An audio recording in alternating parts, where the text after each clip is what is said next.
कहानी की शुरुआत एक एयरपोर्ट को दिखाते हुए होती है, जहां पर एक लड़की जा रही थी और प्लेन खड़ा हुआ था और बाकी सब लोग आ जा रहे थे। अब वो लड़की प्लेन में आकर अपने सामान को रख रही थी, लेकिन वो अपना सामान सही से रख नहीं पा रही थी, तो इसीलिए वहां पर एक बैठा इंसान उसकी मदद करने लगता है। और उन दोनों की सीट पास में होने के कारण दोनों आपस में बातचीत कर रहे थे और अब प्लेन भी उड़ चुका था। वो लड़की खुद को मॉडल बताती है और वो आदमी जो उसके पास बैठा हुआ था वो कहता है कि मैं एक म्यूजिशियन हूँ। इसके बाद लड़की को एक बात याद आ जाती है। वो कहने लगती है कि कुछ समय पहले मेरा एक दोस्त था, वो भी एक म्यूजिशियन था। वो लड़की कहती है कि उसका नाम गैब्रियल है। अब इसके बाद वो आदमी कहता है कि मैंने ये नाम सुना है। वो लड़की कहती है कि वो उस समय मेरा दोस्त था। वो आदमी कहता है कि मैंने इसी नाम के आदमी का एक म्यूजिक लॉन्च किया था जो पूरी तरह से फ्लॉप हो गया था और मैंने उसकी खूब बेइज्जती की थी। इसके बाद लड़की कहती है कि कहीं हम एक ही गैब्रियल की बात तो नहीं कर रहे हैं। इसके बाद वो आदमी कहता है कहीं उसका पूरा नाम गैब्रियल गैस्टेनॉइड तो नहीं है। वो लड़की कहती है हाँ, उसका नाम यही है। उसके बाद उनके पास बैठी एक बूढ़ी औरत उठ जाती है। वो कहती है गैब्रियल को तो मैं भी जानती हूँ। वो कहती है कि गैब्रियल मेरा स्टूडेंट रह चुका है, वो हर एक सब्जेक्ट में फेल हो जाता था। वो औरत कहती है कि मैंने अपने 30 साल के तजुर्बे में उससे बुरा स्टूडेंट कभी भी नहीं देखा, वो हर बार फेल हो जाता था। इसके बाद वहाँ पर बैठा एक लड़का और कहता है कि मैं भी गैब्रियल को जानता हूँ।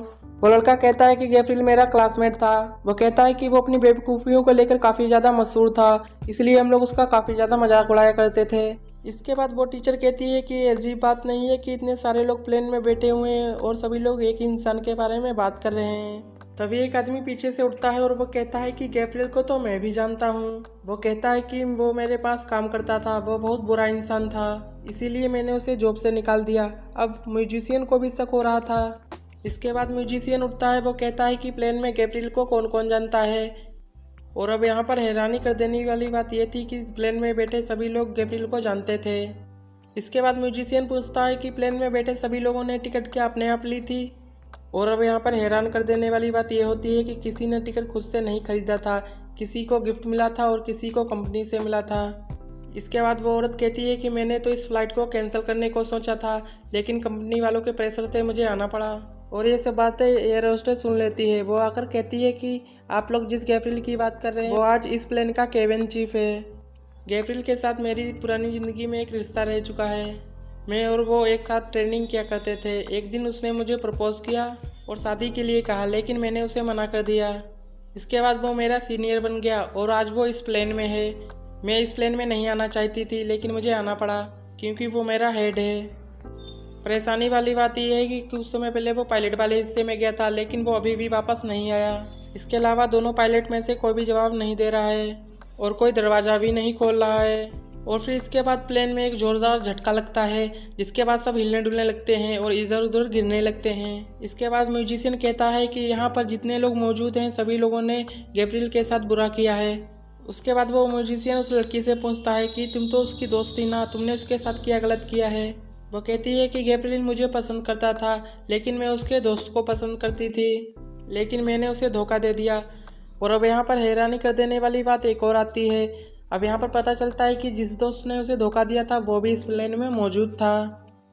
और अब यहाँ से एक बूढ़ा इंसान उठता है। वो पायलट के हिस्से में जाकर आवाज़ देता है।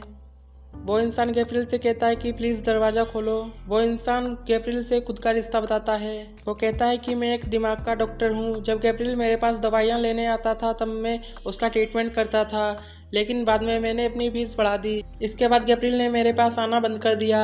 इसके बाद वो आदमी गैब्रियल को आवाज़ देता है। वो कहता है कि तुम हमसे बदला नहीं ले सकते, तुम्हारी इस हालत के गुनहगार तुम्हारे माता पिता हैं, क्योंकि उसके माता पिता ने उसके साथ कभी भी अच्छा सलूक नहीं किया। लेकिन प्लेन अब काफ़ी तेज़ी से नीचे की ओर जा रहा था। इन सभी से बदला लेने के लिए गैब्रियल ने काफ़ी बड़ा प्लान बना रखा था। वो इन सबसे बदला लेना चाहता था, लेकिन उस प्लेन में उसके माता पिता तो थे नहीं और सभी लोग काफ़ी ज़्यादा डर गए थे और चिल्ला रहे थे। और अब प्लेन काफ़ी तेज़ी से शहर की ओर जा रहा था। और इसके बाद हमें दिखाया जाता है कि गार्डन में एक बूढ़ा कपल बैठे हुए थे जो न्यूज़पेपर पढ़ रहे थे। अब ऊपर से हमें एक प्लेन आता हुआ दिखाई देता है और अब यहाँ पर हमें पता चलता है कि ये बूढ़े कपल उसके माता पिता हैं। वो प्लेन उनकी ओर काफ़ी तेज़ी से आ रहा था। अब वो उस प्लेन को उनके ऊपर चढ़ा देता है, जिसके बाद सभी लोग मारे जाते हैं। वाकई में गैब्रियल का बदला काफ़ी ज़्यादा खतरनाक था। इसके बाद हमें दूसरी कहानी दिखाई जाती है, जहाँ पर एक इंसान गाड़ी में बैठा जा रहा था जिसका नाम डियोगे था। वो बहुत बड़ा बिजनेसमैन था। वो बिजनेस के सिलसिले में कहीं जा रहा था। वो जिस रास्ते से जा रहा था वो रास्ता काफ़ी ज़्यादा सुनसान था। इसके बाद जब वो आगे जाता है तो वहाँ पर उसके आगे एक गाड़ी आ जाती है जो काफ़ी धीरे चल रही थी। वो काफ़ी ज़्यादा हॉर्न देता है लेकिन वो गाड़ी नहीं हटाता है। इसके बाद डिएगो गाड़ी साइड से निकाल ले जाता है। वो देखता है कि गाड़ी में एक इंसान बैठा हुआ था। वो काफ़ी ज़्यादा अजीब लग रहा था। इसके बाद डिएगो उसे काफ़ी ज़्यादा बुरा भला कहता है और उस गाड़ी अपनी आगे निकाल ले जाता है और वो उसे उंगली भी दिखाता है। आगे जाने के बाद डिएगो काफ़ी ज़्यादा स्पीड में गाड़ी चलाने लगता है और फिर अचानक से डिएगो की गाड़ी का टायर पंचर हो जाता है। वो एक पुल के पास अपनी गाड़ी को खड़ा करता है। यहाँ पर दूर दूर तक कोई भी नहीं था। इसके बाद वो मैकेनिक को फ़ोन करता है लेकिन वो 1 घंटे बाद आने को बोलता है। जिसके बाद डिएगो खुद टायर बदलने की कोशिश करता है। इससे पहले डिएगो सारे स्क्रू जोड़ पाता उससे पहले वो इंसान आ जाता है जो उसके गाड़ी के पीछे था। इसके बाद डिएगो काफ़ी ज़्यादा डर जाता है और वो जाकर अपनी गाड़ी में बैठ जाता है। इसके बाद वो इंसान अपनी गाड़ी डिएगो की गाड़ी के आगे लगा देता है और गाड़ी से उतरकर डिएगो के पास आता है। डिएगो उस आदमी से काफ़ी ज़्यादा डरा हुआ था। वो कहता है कि मुझे माफ़ कर दो, मुझे तुम्हारे बारे में ऐसा नहीं कहना चाहिए था। लेकिन वो आदमी काफ़ी ज़्यादा गुस्से में था और रेंच लेकर उसकी गाड़ी का शीशा तोड़ने लगता है। इसके बाद डिएगो काफ़ी ज़्यादा डर गया था। वो पुलिस को भी कॉल करता है लेकिन वहाँ पर कोई भी नेटवर्क नहीं आ रहा था। शीशा तोड़ने के बाद भी उस इंसान का गुस्सा शांत नहीं हुआ था। वो उसके शीशे पर टॉयलेट करने लगता है जिसके बाद डिएगो को काफ़ी ज़्यादा गुस्सा आता है। अब जैसे ही वो इंसान अपनी गाड़ी में जाकर बैठता है तो डिएगो अपनी गाड़ी को स्टार्ट करता है और उसकी गाड़ी में धक्का मारकर उसे पुल के नीचे गिरा देता है। वो इंसान भी अपनी गाड़ी से कूद जाता है लेकिन डिएगो का गुस्सा अभी भी शांत नहीं हुआ था। वो अपनी गाड़ी को उस इंसान के पीछे डाल देता है और उसे दौड़ाने लगता है। इससे पहले डिएगो कुछ कर पाता उसकी गाड़ी का टायर खुल जाता है क्योंकि उसने सारे नट बोल्ट नहीं कसे थे। उसकी गाड़ी भी पुल में जाकर गिरती है। वो आदमी इसकी गाड़ी में आकर डिएगो को खूब मारता है और सीट बेल्ट से डिएगो का गला भी बांध देता है। उस आदमी का गुस्सा अभी भी शांत नहीं हुआ था। वो उसकी गाड़ी के टैंक में आग लगा देता है। अब जैसे ही वो इंसान वहाँ से जा रहा था तो डिएगो वहाँ पर उसकी टांग पकड़ लेता है और गाड़ी ब्लास्ट हो जाती है और दोनों लोग मारे जाते हैं। और तभी वहाँ पर उसका मैकेनिक भी आ जाता है और फिर वहाँ पर पुलिस आ जाती है।